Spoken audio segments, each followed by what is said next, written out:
Hello, hello, hello. Is this recording? Yes, I think it is. Hello. So, the fourth way is also known as the way of the Sly Man.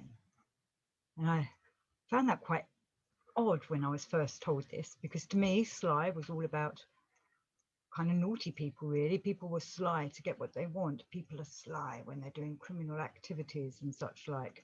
Super villains are sly. And then I was told, well, in ancient meanings of the word sly, it was actually more about being cunning.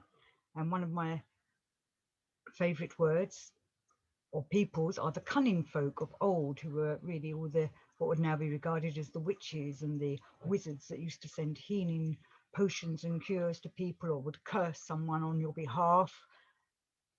They were known as the cunning folk. So to be cunning and to be sly, I quite like this way now. And as Spensky says in Search for the Miraculous, page 50, the fourth way is sometimes called the way of the sly man. The sly man knows some secret which the fakir, monk, and yogi do not know. And as you probably all are aware, the other three ways before the fourth way is the way of the yogi, the way of the fakir, the way of the monk. So you can be the way of the monk where you're, holding yourself up in some monastery, or if you're a nun in a nunnery, praying and meditating towards your divine God. And the way of the yogi, of doing all the different religious thinking and feeling for mainly in the Indian ways. And you've got your fakir doing all the strange tricks and ways of doing body manipulation and lying on beds of nails and things like that. And the fourth way is the mixture of the three, bringing them all together. We shall carry on with Ouspensky. The sly man knows some secret which the fakir, monk, and yogi do not know. The sly man knows the secret, and with its help outstrips the fakir, monk, and yogi.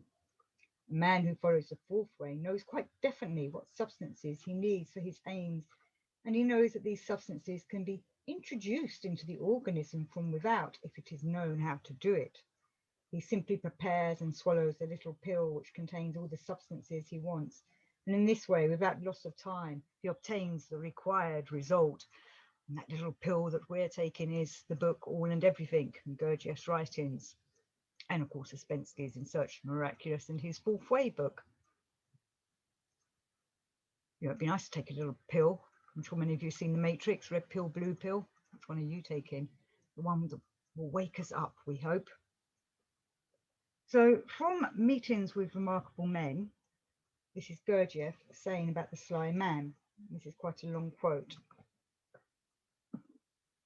As a means for self-perfecting, a man can use a certain property which is in his psyche and which is even of a very negative character. So I was saying sly can be seen, or was before I learned about the sly man in the Gurdjieff work, as kind of a negative trait.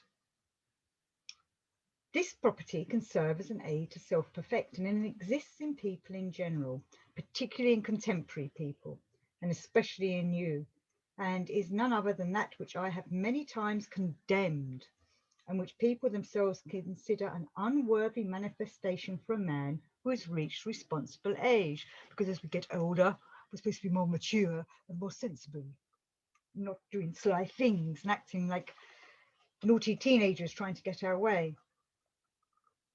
Of course, in this respect, also including themselves, and it is also called self-deception.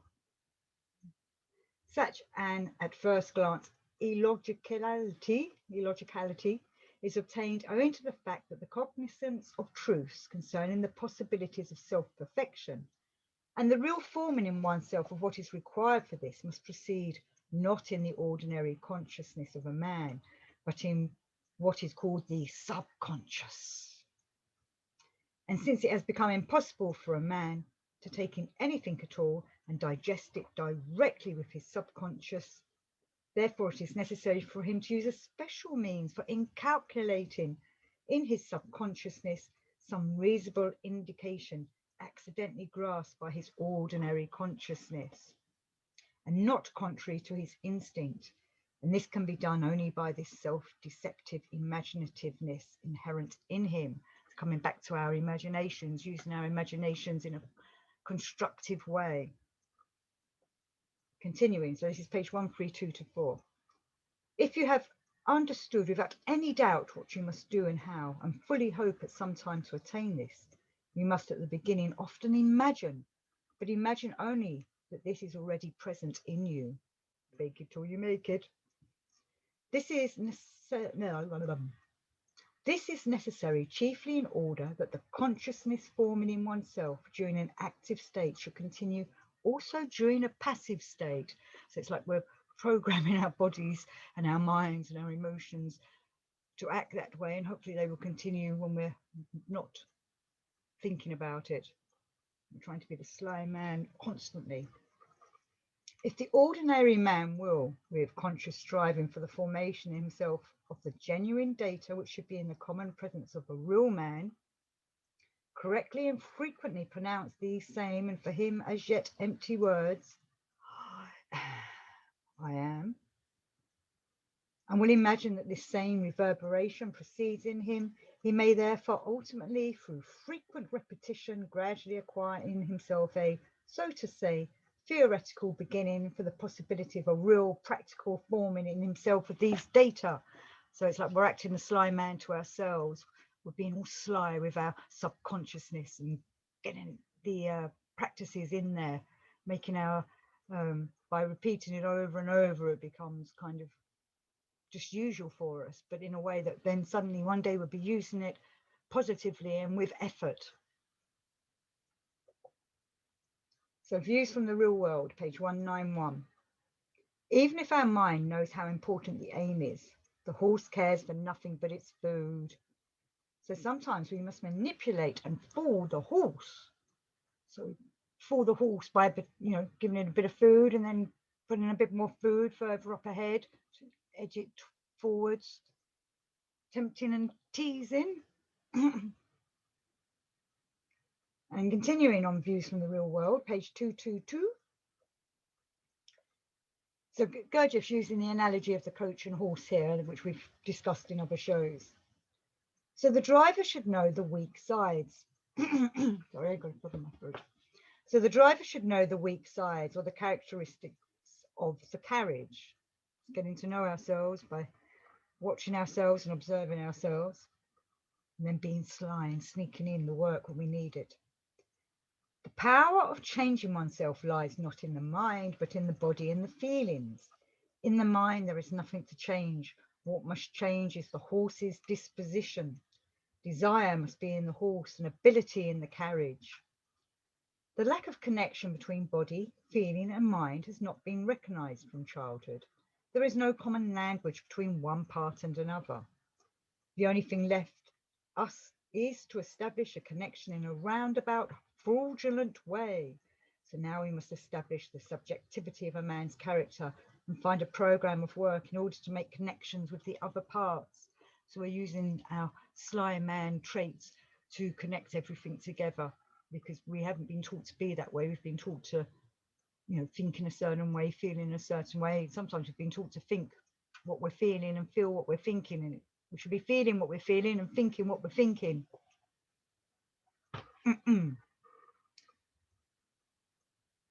So continuing views from the real world, page 225. Or was it 3? Anyway. If we wish to remember ourselves only with our mind, we shall be unable to remember ourselves longer than the material allows. It is possible to increase our self-remembering by bringing in other parts with their own accumulators and making them participate in the general work. Since our mind has come to the conclusion that it is good and necessary for the other parts, we must do all we can to arouse their interest and try to convince them that the desired achievement is useful and necessary for them too. And sometimes repeating exercises does get a bit monotonous, and our body starts going, I don't want to do that, or not that again. So sometimes it's good to change the exercises, or do a few exercises of one style one day, do, for a few days or months, whatever suits you, and then change the exercises a bit and do something different in a slightly different way. Again, being a bit sly. suddenly throwing in a new way of doing something gets everything going again, perks the energies up, and makes people or makes ourselves more interested in doing something. You know, over the years I've done Qigong and Tai Chi, and that used to get a bit repetitive, so I learned different styles of Qigong and different styles of Tai Chi. Yeah, Qigong mainly, because Tai Chi's really only two versions, different versions of Qigong. You know, not just the Chinese version. I learned the Egyptian version, and it kind of spices everything up a bit, you know. And sometimes I do the Chinese version, sometimes I do the Egyptian versions. They all keeps everything varied, but at the same time you're still doing the same like effort and exercises, but in a different way, you know. As Gurdjieff says, we need to go and get new impressions and go and see different things, and impressions are very important for us. So keeping everything the same kind of makes everything a bit dull, and then we get bored, and then we don't put the effort in. So we have to shake things up a bit and change things around, be a bit sly, throw in them other exercises when we're least expecting it. So views from the real world, continuing page 226. I wish to remember myself as long as possible, but I've proved to myself that I very quickly forget the task I set myself, because my mind has very few associations connected with it. Other associations engulf the associations connected with self-remembering.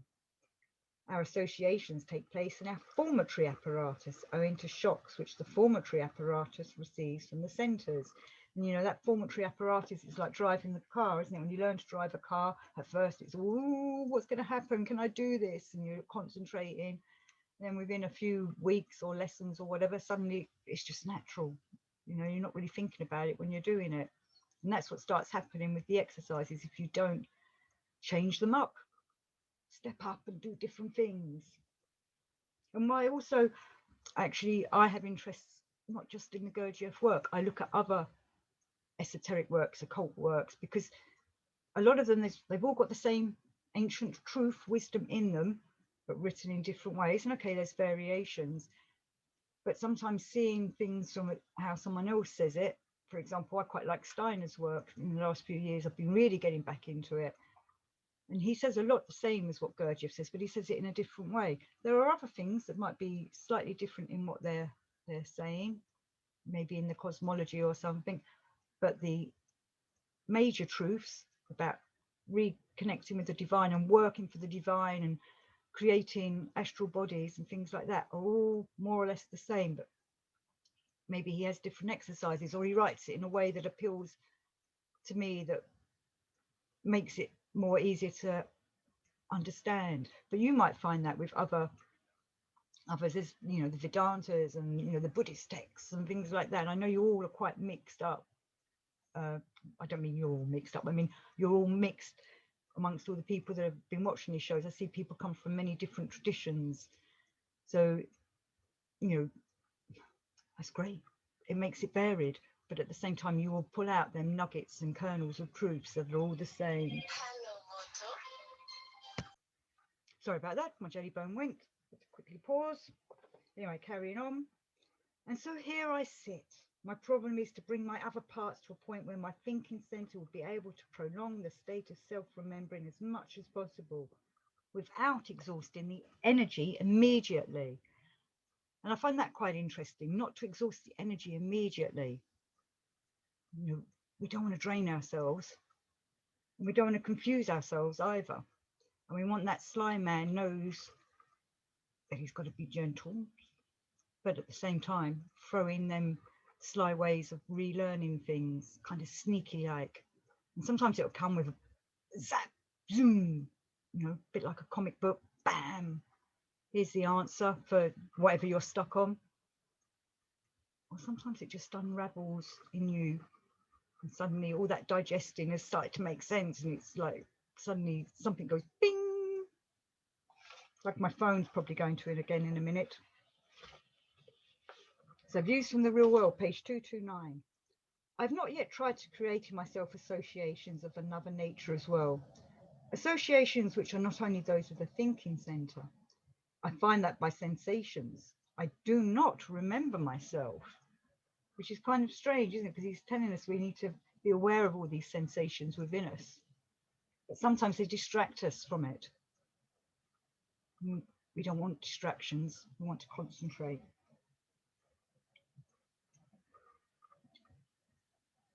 So this is Views from the Real World, page 231, quite a long one, but it's about exercises. So I wanted to do it again. I've said this one before, but nothing wrong with repetition. For primary exercises in self-remembering, the participation of all three centers is necessary.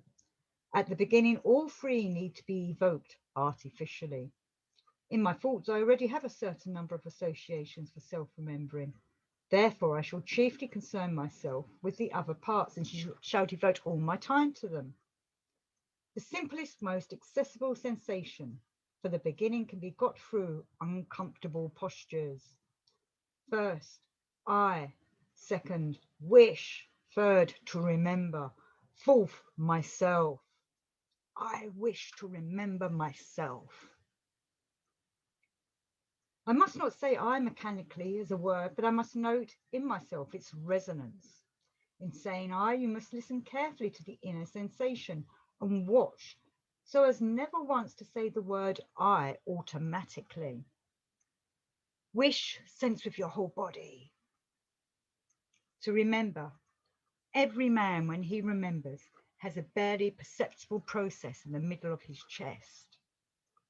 Myself, when I say myself, I mean the whole of myself, the whole, the atmosphere, the body, and all that it is. Our centers are like galvanic batteries from which current flows for a certain time if a button is pressed. These centers of ours, which produce a resonance when we pronounce each of the four words, must be given rest in turn. I wish to remember myself. I wish to remember myself. I wish to remember myself. So page 237, Views from the Real World. The drop has, in principle, a possibility of escaping from this general current and jumping across to the other, the neighbouring stream. The drop must know how to make use of accidental shocks, to make use of winds, currents and storms. So he's going back to about the two rivers, two streams, and one's flowing out to the ocean and one's carrying on. And we want to be in the right stream to develop ourselves. We don't want to be caught up with everybody else in the just going along asleep. We want to be in the river that wakes us up.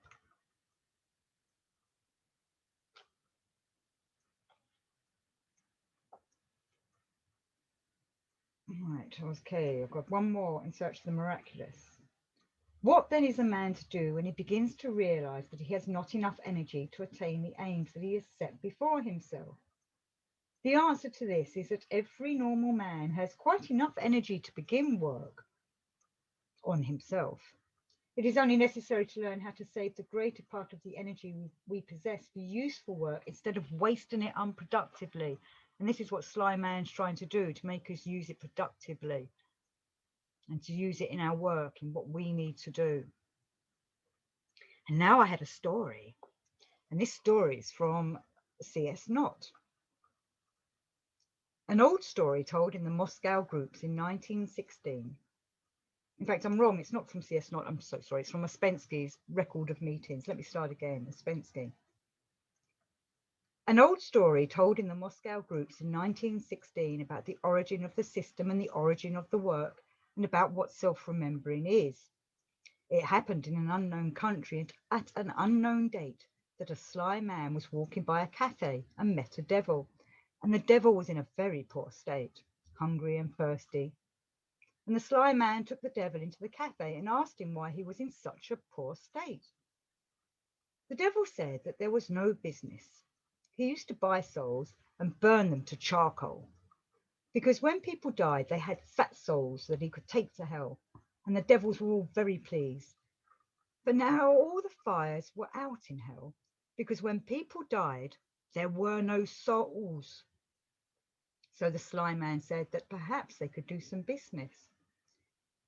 Teach me how to make souls, and I will give you a sign to show which people have souls made by me, he said. and he ordered more coffee.